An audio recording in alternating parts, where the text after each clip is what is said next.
guys, what's up? Mini Bishan Winning today. Tara, pag-usapan natin itong news actually na lumabas kanina sa Inquirer na una kong nakita na na-share mismo ni Ma'am Joey, no? So, ito yung unang article na nabasa natin tungkol dito, which was shared by Ma'am Joey at about 10 hours ago. And there is another write-up done by Tio Moreno about 9 hours difference, no? So basically dito guys, ano nga ba ang nilalaman nito? So may linabas na balikan natin si Ma'am Joey. Okay? So ayon nga sa post ni Ma'am Joey, ay, nagmamadali tayo. Siyempre, naroon muna tayo ng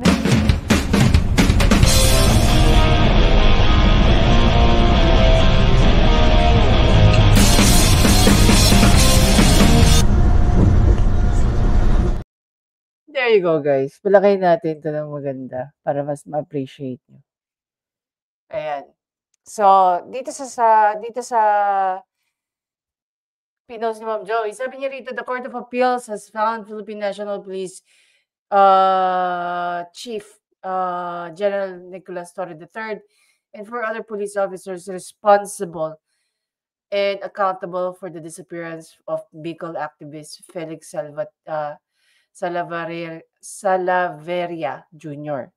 So, in a 62-page decision, dated July 21, the CA means Court of Appeals, for former 13th Division said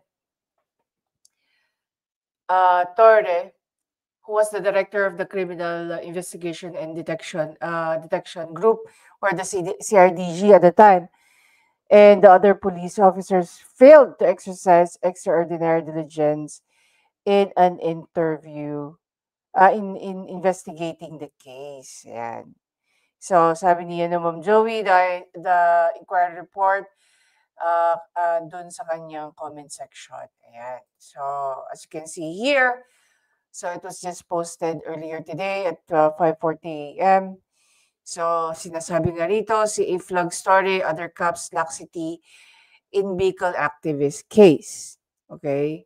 So, the Court of Appeals has found Philippine National Police Chief General Nicolas Torre III and 4 other police officers responsible and accountable for the disappearance of the Bicol activist Felix Salaveria Jr.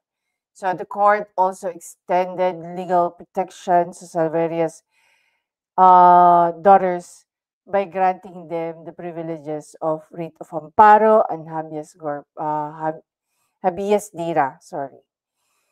In a 62-page decision dated July 21, the Court of Appeals, July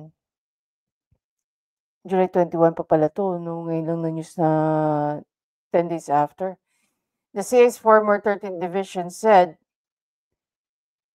Torre, who was the director of the CIDG at the time, and the other police officers failed to exercise extraordinary diligence in investigating the case. The court ordered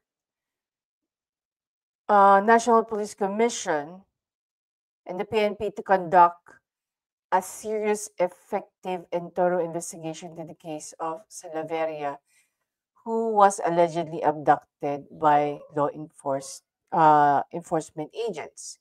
So ngayon, how on earth are they going to do that? Eh, syempre, PNP chief na si General Torre, no? So, ano naman ngayon kung yan ang sinasabi na, no, flinag lang naman si General Torre, may kaso ba laban sa kanya? Not unless sampahan ng kaso mismo na NAPOLCOM si General Torre for this. Diba? I think administratibo lang naman ang nila kay Torre. The question is, anong klaseng administratibo? Negligence?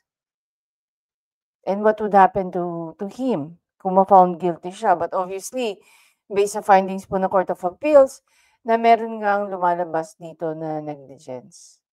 No? Si General Torre at the time while he was the CIDG director. Okay? So, mukhang mahaharap sa administrative case itong si PNP chief 'no, nung nakaraan lang 'no, sobrang ngiti niya. Sabi nga nila 'pag masyado ka raw masaya 'no, baka may parating sa iyong hindi masaya. Pero July 21 pa 'to, eh. Oh, mangiti-ngiti pa si General Torre ng July 28, eh. Sino-sino kaya yung ano, sino-sino kaya yung ang kasama sa imbestigasyon? Hmm. Walang iba kundi sila General Torre, 'di ba? The court ordered NAPOLCOM, National Police Commission, and the PNP to conduct a serious, effective, and thorough investigation into the case of Salaveria, who was allegedly abducted by the law enforcement agents. Evidently, the lack of a prompt and thoroughly official inquiry into the allegations made the petitioners laxity of the required diligence on the part of the respondent. The court said that the ruling penned by Associate Justice Mayor Josephine Lazaro. This court simply cannot write fairness to this case on the basis of an incomplete investigation conducted by the police and the military. In a very real sense, the right to security of Felix is continuously put in jeopardy because of the deficient investigation that directly contributes to the delay in bringing the real perpetrators before the bar of justice. It added. So, captured in CCTV, a writ of amparo is a remedy available to a person whose right to life, liberty, and security is violated or threatened by an unlawful act or omission of a public official or employee or a private individual or entity. It is intended rather to address cases of extrajudicial killings and enforced disappearance. So, kaya pasok, if you remember, no, just compare, no, I know you've heard of Rita Pomparo, which was denied kay Spoke Sari Roque because of this. Diba? So, hindi siya pasok sa Rita Pomparo. Kaya sinabi sa kanya, hindi pasok sa kanya ang writ of amparo as a legal remedy. The writ of habeas data is a legal remedy for anyone whose privacy, life, liberty, or security is violated or threatened by unlawful actions of public officials, employee, or private entity involved in collecting or storing personal data about the person, their family, home, or communication. Salaveria, then aged 66, was abducted in broad daylight last August 28, 2024 by a still unidentified group. This abduction took place 5 days after the disappearance of his friend, fellow activist James Jasmines. Salaveria was last seen in Barangay Cobo, Tabaco Albay, being forced in a gray van in an incident captured by a security video. Remanded to CA. His daughter Felicia and Gabriel Ferrer, represented by Lavinia Zarate and Associates, first turned to the Supreme Court in November 2024 to seek legal remedies, and in January 13, the Supreme Court issued the two writs in favor of the Salaveria and remanded the case to the CA, which was tasked to determine if the petition merits the granting of its privileges after a proper hearing and presentation of evidence. In siding with the Salavera's daughter, the CA held that after a meticulous scrutiny of facts, evidence showed that the respondent from the PNP failed to discharge the burden of extraordinary diligence in the investigation of Felix enforced disappearance. So basically, we're not 100% sure what will NAPOLCOM do, but there might be an administrative case against PNP chief General Torre dito, no. Aside from Torre, the court also found Police Brigadier General Andre Perez Dizon, Regional Director of Police Regional Officer V. Police Colonel Julius Año, Provincial Director, Albay Police Provincial Office, Police Colonel Ivy Castillo, Chief of Criminal Investigation and Detection Group, Regional Field Unit, and Police Lieutenant Colonel Edmundo Serino Jr., Chief of Tobacco City Police Station, accountable in the case. No? So sabi nga rin dito, they were ordered to preserve and make available to the Commission on Human Rights and other investigative bodies all the pieces of evidence related to the petition. Ben Galilty, a lawyer of Salaveria's daughter, described the ruling as a major step forward.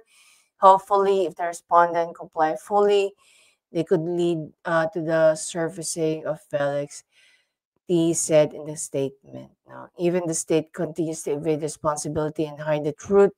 Our client are determined to pursue justice, not only to surface Felix, but to hold all those involved accountable, even those who the highest levels of the government. Wow. Palaban na palaban. Ngayon guys, I want to check, no? Parang, I don't know if you're gonna appreciate it, but this is something na sabihin na lang natin na I think it's important. So sabi ni co-pilot dito, was a prominent indigenous rights and cycling advocate in the Philippines whose disappearance in 2024 sparked national concern and legal action.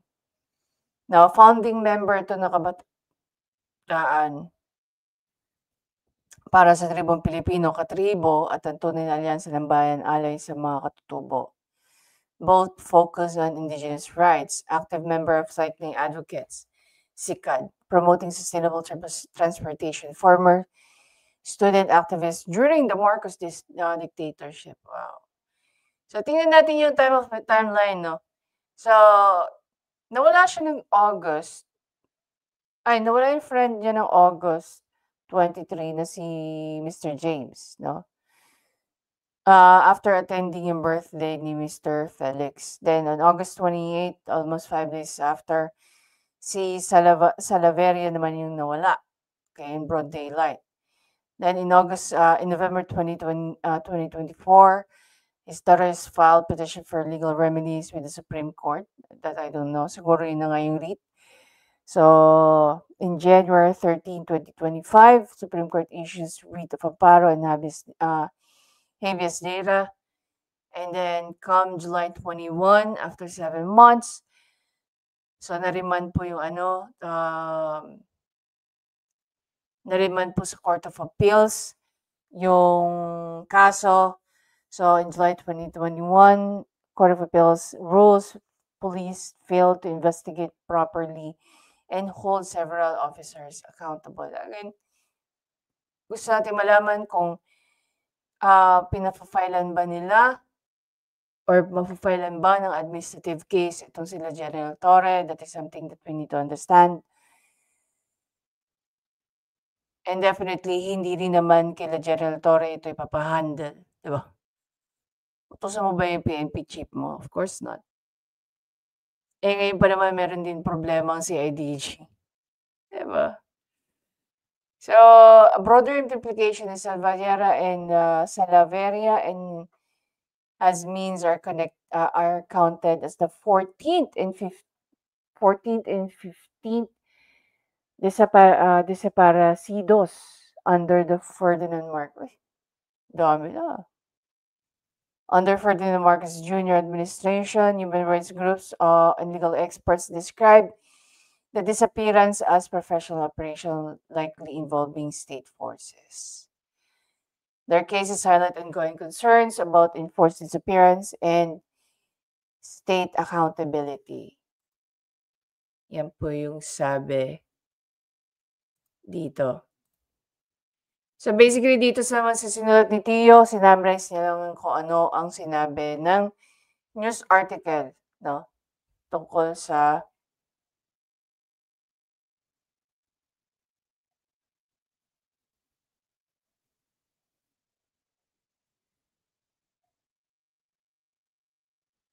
So, ayun nga, di ba? Sabi rito, this failure, the court said, made them accountable under the law for their inaction. The decision cast a shadow over leadership of General Torre and now faces questions about command responsibility and the PNP role in the enforced disappearance. Wow. Mukhang magiging busy si General Torre. Pero mukha namang hindi siya, ano, no? Mukha naman siya hindi affected sa mga nangyayaring ganyan, di ba? Kasi tuwan-tuwa pa nga siya eh. Sa pagiging champ niya, no? Default champ. Diyan sa bout nila ni Mayor Baste Duterte. But anyhow, going back to this story. So, normally sa pagkakalam ko, no, I'm just applying what I know. Normally sa pagkakalam ko, pag mayroong mga negligence na ganito nangyayari, number one na sinasampa is administrative case. So, we're not yet sure kung yan ang unang-unang gagawin ng NAPOLCOM laban kay General Torre as the PNP chief.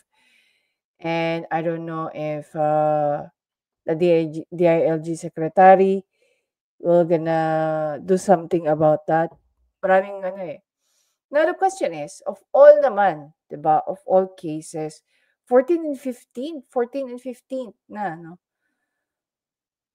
Under the Marcos administration, yung desparecidos, yung mga nawawalang tao. Yeah, during the time of Ferdinand Marcos Sr., let's try to double check, baka pwede akong mamali.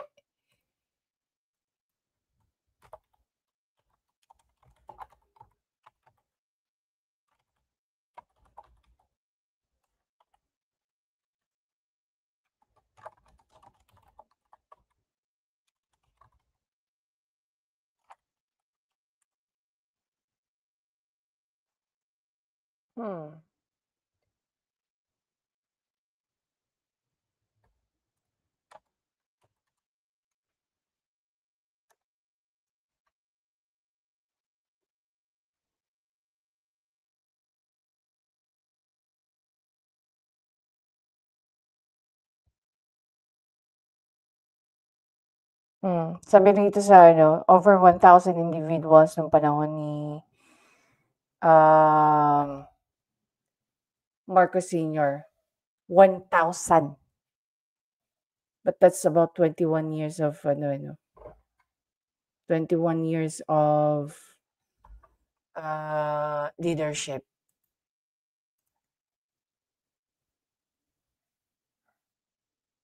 Yeah, during his rule nga. They'd have been tortured or killed through their bodies and, you know. So yung mga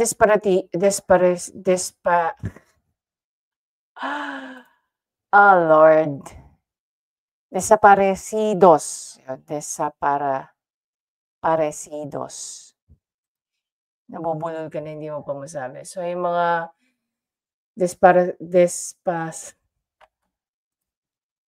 yung mga desaparecidos, no? Very rampant yan during the Marcos Sr. era. And I don't know if adya lang na isang Marcos Jr. naman ang nagkakaroon ng ganyan. No, this is 15 and 16 na. We don't know if there is an involvement of the government or but definitely yung mga nagiging biktima noon ay mga aktivista rin. Kaya sa totoo lang, hindi rin naman guys, hindi rin madali ang mabuhay as an activist. Lalo na kung ang nagiging kalaban mo ay ang gobyerno. Siguradong may magaganap sa'yo. Diba? Pwedeng may maganap sa'yo. Ngayon, with General Torre kasi,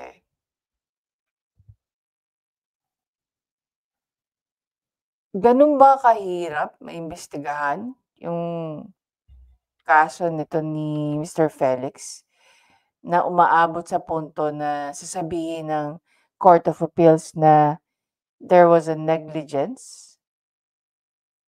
'Di ba? Hindi maayos ang pagkakaimbestiga sa kaso ni Mr. Felix. Kasi dalawa puwede nating isipin diyan guys ano, if we're going to analyze it. Dalawa yung puwedeng maging senaryo diyan. Hindi inimbestigahan talaga ng maayos o hindi talaga inimbestigahan ng maayos dahil may tinatago. Either of the two lang. Why would you be negligent about a case, about an investigation, if you're actually hiding something? Do you recall, no?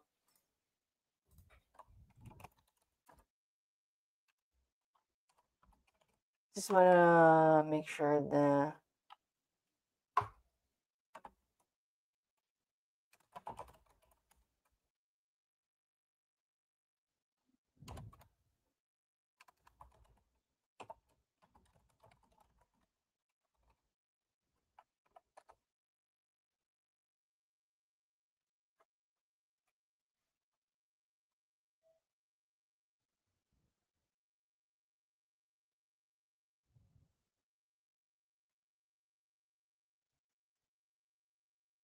okay. Balikan natin yung road rage last, August 8, 2023. So if you recall here, the road rage incident in Quezon City involving former policeman in a cyclist sparked a major controversy that led the resignation of Police Brigadier General Nicolas Torre, the third then chief of Quezon City Police District. Bakit? Bakit siya nag-resign? Ito, sasagutin na tayo. A viral video from August 8, 2023 showed Wilfredo Gonzalez, a dismissed cop, threatening a cyclist with a firearm after a minor collision near a welcome rotonda. Gonzalez and the cyclist reported settled the matter at the police station the same day, but public outrage erupted once the video surfaced online on August 27. General Torre held a press conference with Gonzalez, which many viewed as inappropriate and biased. Torre later admitted he regretted the decision and apologized publicly. To ensure impartiality in the investigation, Torre resigned from this post effective August 31, 2023, saying that he wanted to avoid any perception of influence over the case. Diba? The incident raised broader concerns about the police accountability, the handling of civilian complaints, and the optics of law enforcement leadership. Torre's resignation was seen as a move to uphold transparency, but it also highlighted the delicate balance between public relation and justice. Diba? Then eventually malaman-laman natin na ito pala si Mr. Wilfredo Gonzalez ay tao ni General Torre. No, sa KCPD. Diba? Kasi yung tinanong, parang, if I just remember it correctly, no, kung finailan ba ng complaint laban kay Wilfredo Gonzalez, parang wala. Actually, nangyari pa, pinag-sorry yung siklista at hindi itong si Wilfredo Gonzalez. Kaya ang hearing tumaas sa Senado. With Attorney Raymond Fortun showing up in the Senate at ipinaglalaban niya yung karapatan ng siklista. So, what am I trying to do? Where am I trying to drive you? May history na may pattern na kumbaga si General Torre. No? Dito may negligence din sa part niya rito. No, hindi niya naimbestigahan ng maayos yung nangyari, kaya siya ay nag-resign. Tapos for whatever reason, hindi ko alam paano siya na-reinstate. Nung na-reinstate siya, pagkakaalala ko, nilagay naman siyang hepe ng CIDG. And then eventually, siguro, meron talaga silang plinano para kay General Torre na napunta siya sa pagka-PNP chief. after ng CIDG. Kasi sa CIDG, pwede siya magamit para huliin si PRRD at saka si Pastor Kibuloy. 'Di ba? Kung titingnan lang natin yung track record ni General Torre dito, may makikita ka ng pattern. So, magugulat pa ba tayo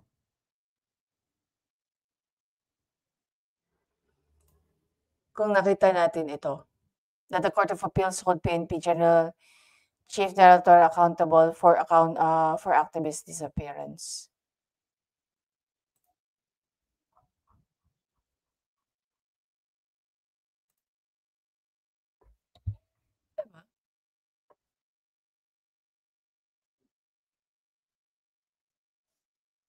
Dumadami na, well, we're not aware of this case, no? Hindi naman natin alam tong kaso na to. It just surfaced, no? Nung lumabas sa news ito.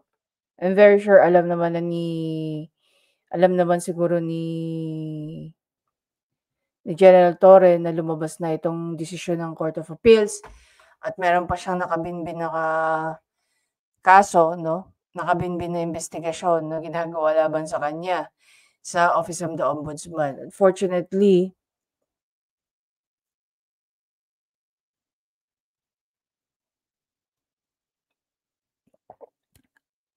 ang pinakabalanse nating kilalang ombudsman na si Sir Samuel, nag-retire na. So we're hoping that they can have the same, no? Na magiging bagong ombudsman. Diba?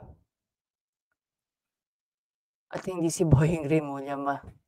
Ayan, apply natin din sinabi ni Bongbong Marcos, mahiya naman kayo. Kung lalabas man yun, na si Boying ang magiging susunod na ombudsman. Mahiya naman kayo.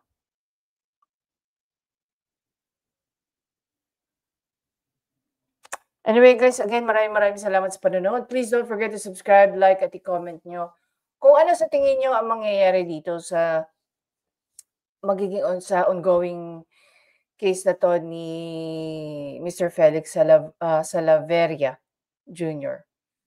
At ano sa palagay nyo ang mangyayari kay General Torre kasama ng kanyang 4 na kasamahan sa PNP, no? Ano kaya ang kalalabasan nito? Sila ba eventually madi-dismiss sa serbisyo? Because what the Court of Appeals want is for General Torre to be accountable together with the other police officers, no, na kasama niya. Sa pagkakawala ng isang aktivistang si Mr. Felix Salaverria.